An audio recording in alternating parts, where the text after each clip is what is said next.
So I'll be handling advanced communication lab for your batch, uh, in which I'll be taking for B1, B2, and E3, B3 batch.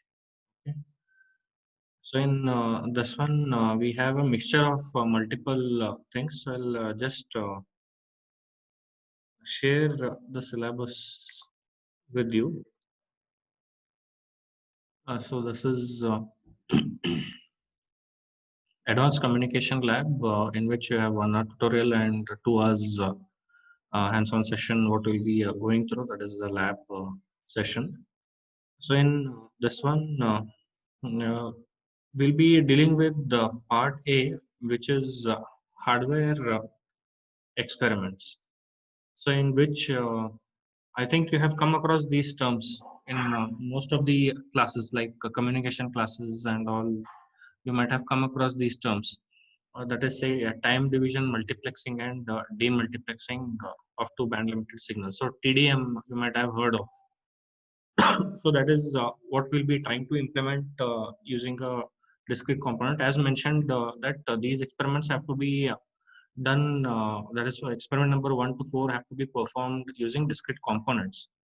So then next, these things you have come across in your digital communication aspect. That is ASK, FSK, and PSK. So this is digital in nature.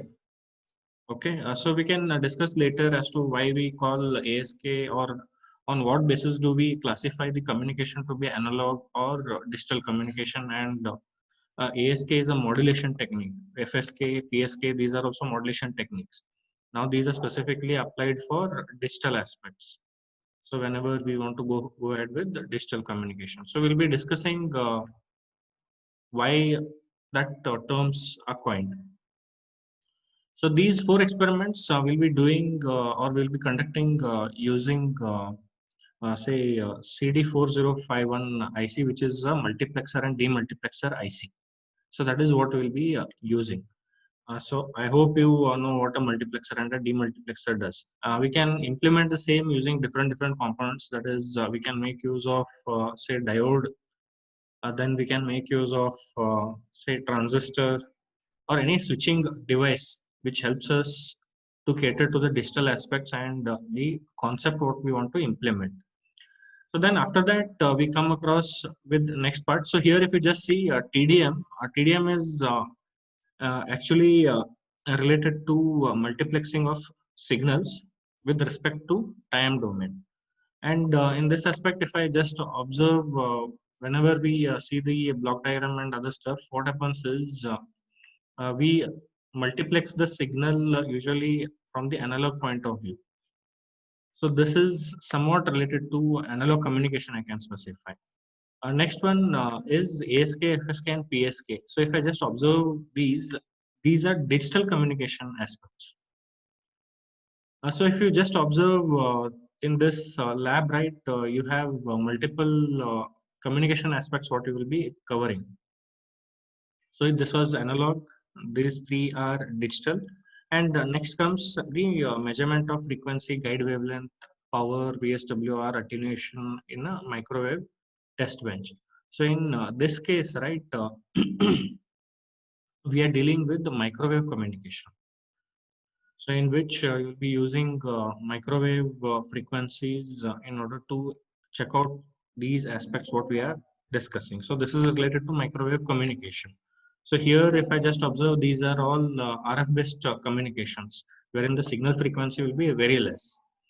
So whenever you go for the carrier signal, say in terms of gigahertz, so that is the point where say microwave starts off. So that one will be checking out these aspects on microwave test bench, and we'll be looking into microwave aspects. So exactly, we're not conducting a communication experiment over here. What we are doing in experiment 5 is microwave signal which is being generated. It is being transmitted from one end to the other end. That is from source to the detector end through a waveguide, and then we are trying to check out what is the frequency, what is the wavelength, and other stuff in these cases. So next, another experiment is measurement of directivity gain of microstrip and Yagi-Uda antenna. Sorry. This is also related to microwave aspect itself. So this is actually the communication, the thing that is how the antennas are behaving. That is what you will be observing by measurement of directivity and gain. So which is done with the help of something called as a radiation diagram. Now all of you use mobile phones.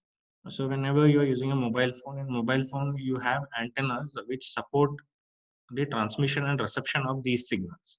So in this case, since you might have seen that don't keep the mobile near you or something, they'll be specifying right whenever you're sleeping, or don't hold the mobile for a long time. So it is because of the microwaves which are present, which is being transmitted or received by the antennas which are present in that micro mobile device. So fifth and sixth are related to microwave communication. Next, even seventh experiment is also related to microwave, because in all these experiments we are dealing with the frequency in the range of gigahertz. Now here, in the next experiment, what we will be doing is, so if you physically observe the elements, right, in experiment 5, you can, so whenever you come across these things, you can just Google and check out. Let's say if possible, I'll just show it out.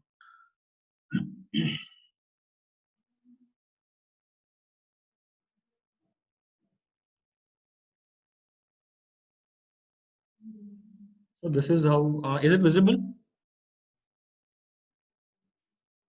Yes, sir. Yeah, the Google page is visible, right? Yes, sir. Yes, sir. Yeah, okay.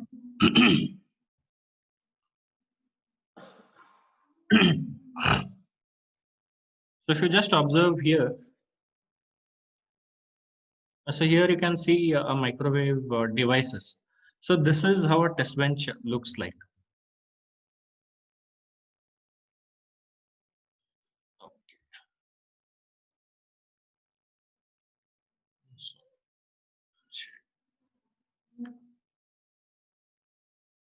Okay.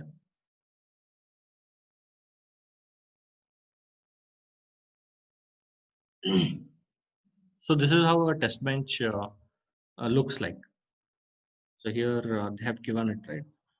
So this is a test bench. So if I just if I just explain in brief, so this is a power supply which is given to the microwave device. So here you can observe some small element over here. So this is called as klystron. In your first class of microwave, you'll be studying about these things. So klystron, how it generates the power, what happens. So those things will be dealing over here. So this is the supply, and then this is the klystron source, which is a microwave source. And from there, in between, you have an isolator. Now, why this also isolator comes into place is you have to look out for the aspects of microwave. Now, what happens is whenever you're dealing with high frequency signals, those signals are, say, whenever you have some interfacing element or whenever something comes in between, there is a tendency that it gets reflected back. That too, whenever so when this happens, what happens is so so from one end the signal is moving, and the other end, if it gets reflected, both interact with each other, due to which there might be something called as standing waves. So that is what you had seen in VSWR, what specification was given. So these all things in first module you will be covering, you will be discussing regarding this aspect in your microwave and antenna subject. So that you have an isolator, then you have something called as a variable attenuator. So this is an attenuator. Almost the same. This thing is there in a lab also. Then we have something called as frequency meter. Now this is also called as resonant meter. Now you might imagine that we are not using a CRO over here to determine the frequency of the microwave signal. So here it is because your oscilloscope supports only up to some megahertz. Measurement of frequency only up to some megahertz. Say it might be around 30 megahertz or 300 megahertz. So whenever you go higher, these frequencies are in the range. The workbench which we have, it generates a signal in the range of around 8 to 10 gigahertz. It generates in the range of 8 to 10 gigahertz. So this is a frequency meter which can be used to measure those frequencies in those range. Then we have something called as slotted waveguide. So this will be helpful for identifying some VSWR parameters. So then last we have a detector. So which is basically majority of the times it's a pin diode which is utilized. So these are the things which are present, and lastly you will be having a VSWR meter, or you might be having a oscilloscope only for identification of some parameters. So just to see that the wave is being transmitted from one end to the other end, but you'll on the if oscilloscope is present, and if it doesn't support the gigahertz range, then I here some other parameter will be displayed. So whenever we have, if possible, when we conduct the physical this thing, right, that time we can just check out how we can go ahead with this. So these are things which are present in a microwave test bench. Now why I went on to show this is so this is a microwave. So apart from this you can see that here some representations are given. So this is called as a horn antenna. This is a horn antenna. This is a frequency meter. Even this is a horn antenna, but this is somewhat square, but this is a rectangular horn antenna. So this is a circulator. This is a circulator. So these are just a few devices which are present. So you can see how big they might be, the microwave devices. Now here, if I specify, so in the syllabus, we can just observe that determination of coupling and isolation characteristics. So here we have something called as microstrip devices. So we have microstrip directional coupler, then we have a microstrip ring resonator, and then we have a power divider using the microstrip itself. So what does microstrip imply? Now in your phone, do you observe these things? These things are not there. So imagine if these things are present and you're dealing with microwave. So I cannot use any regular, say, kits what we are using. Say in a AC lab, AEC lab, you had used diodes and other stuffs, right? Those we cannot use over here because those are not designed for these purposes. We have to use some other diodes like pin diode or gun diode in order to conduct the experiments. So here, so if I just specify microstrip. So this is just an overview of how it appears. I think you have studied VLSI or the subject, what you call microelectronics. You have studied? You have gone through or no? Yes, no. One of you can just reply back. Don't put it in chat box because chat box is not visible for me when I'm sharing the screen.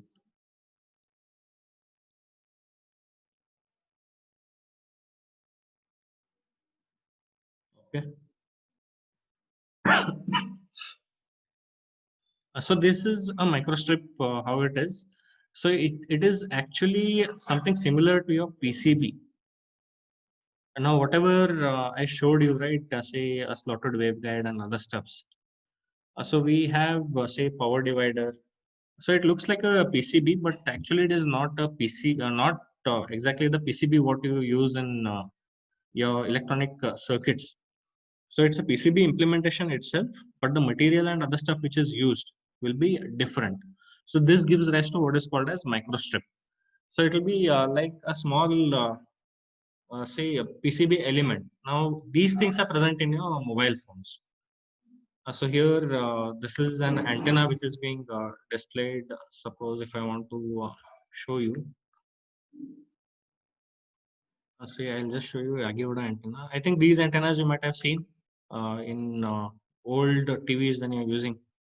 So these antennas, if you just observe, such kind of antennas are were used previously. Even in now few places also they use it.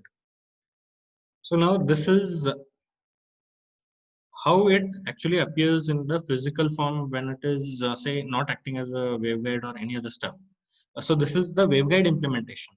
Now if I want Agioda antenna in microstrip, So this is how it is implemented. You can say it is somewhat almost similar. Our designs might be slightly different. So this is one way they have implemented. These are called the directors. This is called the reflector, and you'll be having a dipole over here. So that is how a Yagi-Uda antenna is implemented. So this is also another implementation of the Yagi-Uda antenna. So this is the dipole. This is the dipole. This is the director, and here you will be having one reflector. So which is shown over here. So this is the reflector. So these all things are directors. So even these concepts also will be discussed in the antennas part of your subject of microwaves and antenna. So you can just imagine that this is PCB implementation, or we call it as microstrip Yagi-Uda antenna, which is a microstrip device. Now previously we saw that is it was the implementation in this form, that is physical form. So this is so the same antenna is being developed in the PCB form, so which we call as the microstrip devices. So this is another way, multiple directors, dipole, and then a reflector. So the same thing is implemented, and we can obtain almost the same design parameters and better efficiency as compared to these all aspects. So imagine if this was present in your mobile and all, so you would not be able to use it. So that's why the microchip devices which are present, those make us feasible to work around with these small devices and operate it at say at very high frequency range. So these three experiments, 5, 6, 7, they deal with the microwave communication. They deal with microwave aspects. And last eighth experiment, measurement of propagation loss, bending loss, numerical aperture of an optical fiber. So here, this is nothing but it is related to optical communication, optical fiber communication. So if you just observe, you have analog communication, you have digital communication, you have microwave communication, then you have the optical communication. So these are all hardware experiments in which the first four have to be implemented using the discrete components, and rest all will be done with the help of the kit or any other device which is available. Now coming down to the simulation part of the that is part B. So in this, as I have specified, we can make use of Scilab, MATLAB, Simulink, or LabVIEW.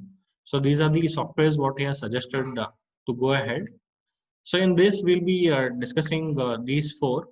So in this case, right, we need to simulate the NRZ and RZ, half sinusoid and raised cosines. So these are nothing but in digital communication. When if you have gone through, these are nothing but the data representations. That is representation of the digital signals. How they'll be, how zero has to be represented, how one has to be represented. So those are the representations which are present over here. So that is one experiment. And next, what we'll be doing is we'll be going ahead with pulse code modulation, which is nothing but sampling and quantization itself. So it is not actually exactly modulation and demodulation. We call it in this form, but it is not exactly modulation demodulation. It is actually sampling and quantization combined together. So which gives you the digital signals. So that is what we have to simulate, and then say you have to simulate the QPSK transmitter and receiver. So that is you have to implement the modulation for quadrature phase shift keying, and we have to see what is the constellation diagram. And lastly, we have to test the performance of the binary differential phase shift keying and simulating a non-coherent detection for the binary DPSK. So these are the four experiments what we have to look out for simulation. Now here, what we'll be doing is we'll be using Simulink. Now since in MATLAB we had used, I don't want to go for coding because you know MATLAB coding. So I want you to get exposed to something new so that you can utilize it later if possible, and it may be helpful for you also. That is, I will go ahead with the Simulink. Now, if you have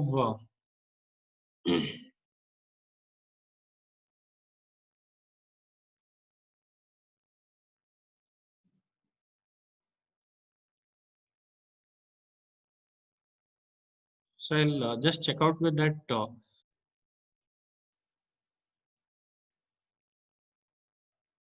Okay, MATLAB is visible to all of you. Anyone can just reply back. Yes, Yes, sir. sir. Yeah. So you try out the MATLAB part. So once you open the MATLAB, right, you'll be getting this command window. So in this, we'll be looking out for say a Simulink. So whenever you're installing or doing something, check that Simulink is checked. So no need to install all the things. If you have say MATLAB license version, no need to install everything. Just install the Simulink and the related libraries, so that you'll save a lot of space and you'll save a lot of time before installing. So here there are two ways of opening the Simulink. One is present in the home window itself under Simulink. So here itself it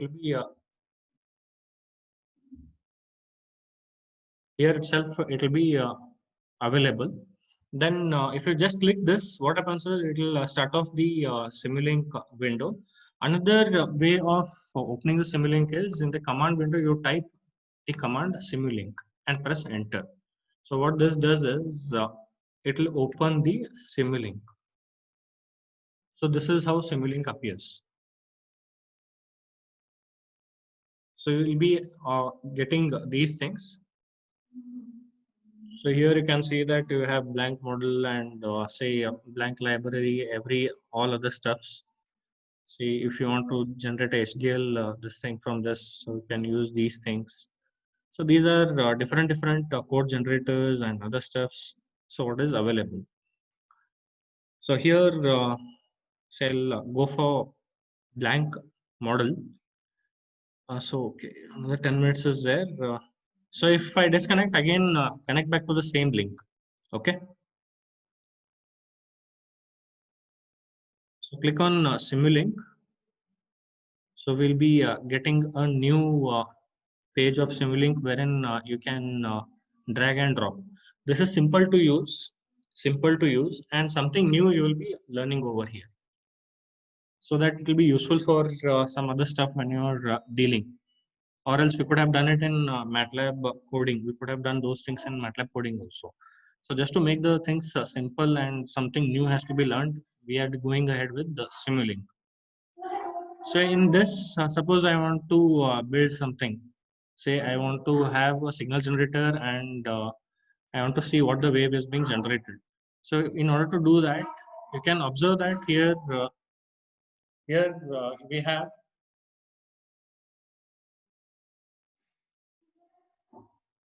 uh,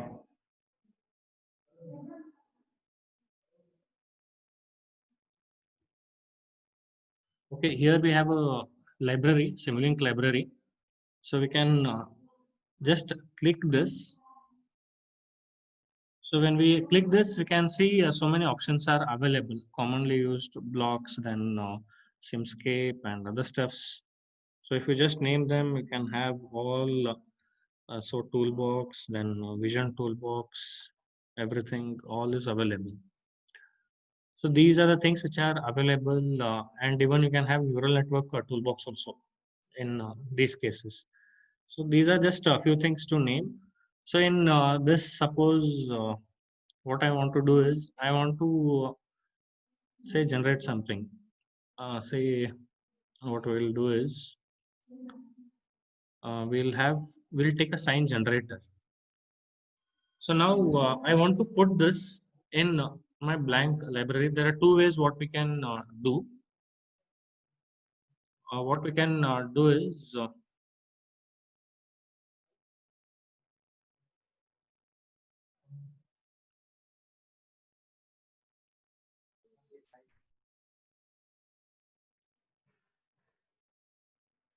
okay. Okay. So here, what I want to do is I can add this to my project or whatever I am doing here. So here, what I'll do is we sometimes we call it as model file. So I have two ways of adding this to the untitled this thing what we have here. So what we can do is we can click it, drag and drop it.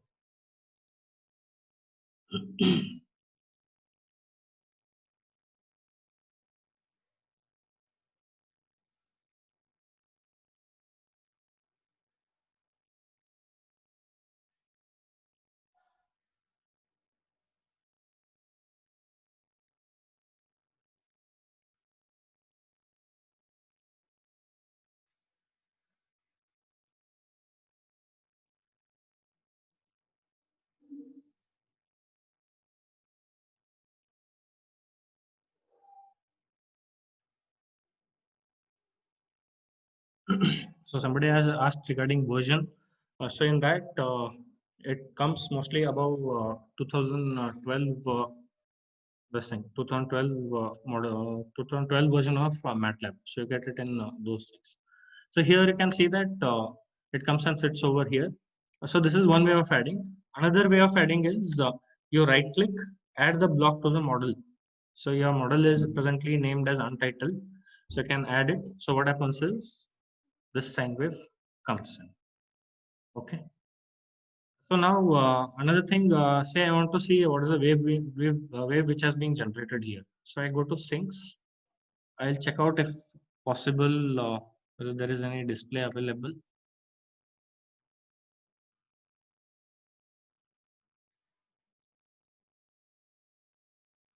or else you can search also in the search box if you know the name exactly, because name has to be known exactly. If instead of typing SINE, if I type SIN and search, it might not give you sine wave, might not give you.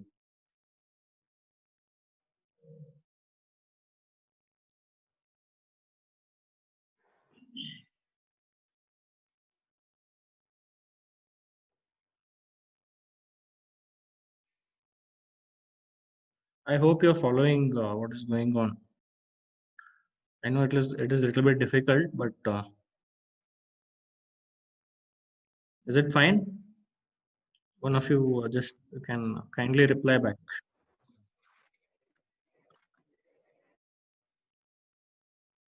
Is it fine?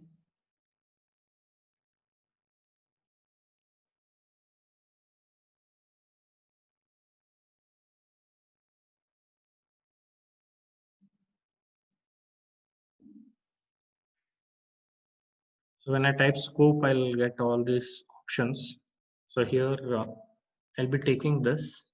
So if you just click this, it will give you Simulink, commonly used blocks, scope. So where it falls under Simulink, commonly used blocks, under that you have scope. So it is not the sync which I have clicked. So if by chance, if I miss out, so I can just go over here and just check out. So here, commonly used blocks.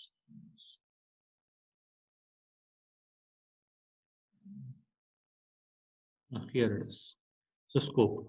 So I'll either drag and drop or right click and add it to the file. So here you can just see it has come over here. So now I want to just check out how what is the signal which is being represented. So in order to do that, what we do is we have to connect this and this. It is similar way how you do the connection with the CRO also. So whenever you get a plus sign, click and hold, drag the arrow and leave it on the place where you want to connect it. So now scope is connected and the sine wave is connected. So at present, I will just remove this. So either delete it, right click or delete. So or just select that and press the delete button. So here we have the scope and the sine wave connected. Before going ahead, either you can just save it. So see where you want to save this. Okay.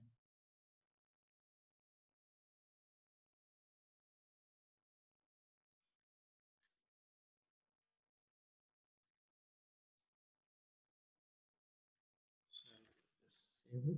So it will be saved as .slx Simulink models. Okay. So this is being saved.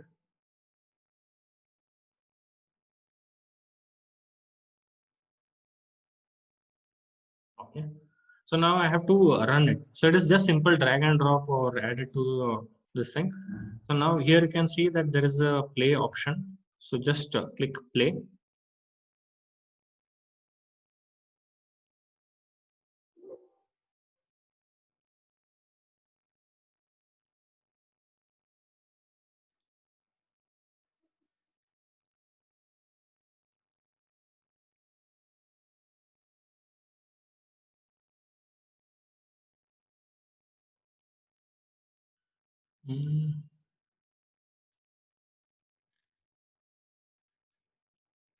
Some of them have some problem. They're saying that video is paused. Is it the same with everybody?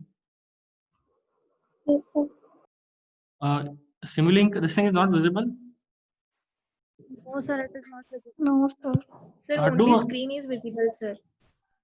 Okay. Do one thing. Can we all reconnect because only 1 Your minute screen is got freeze, sir.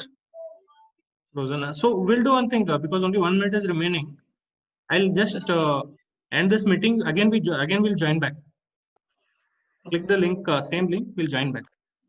Okay. Okay, sir. I'll end it for all. Again, you join back.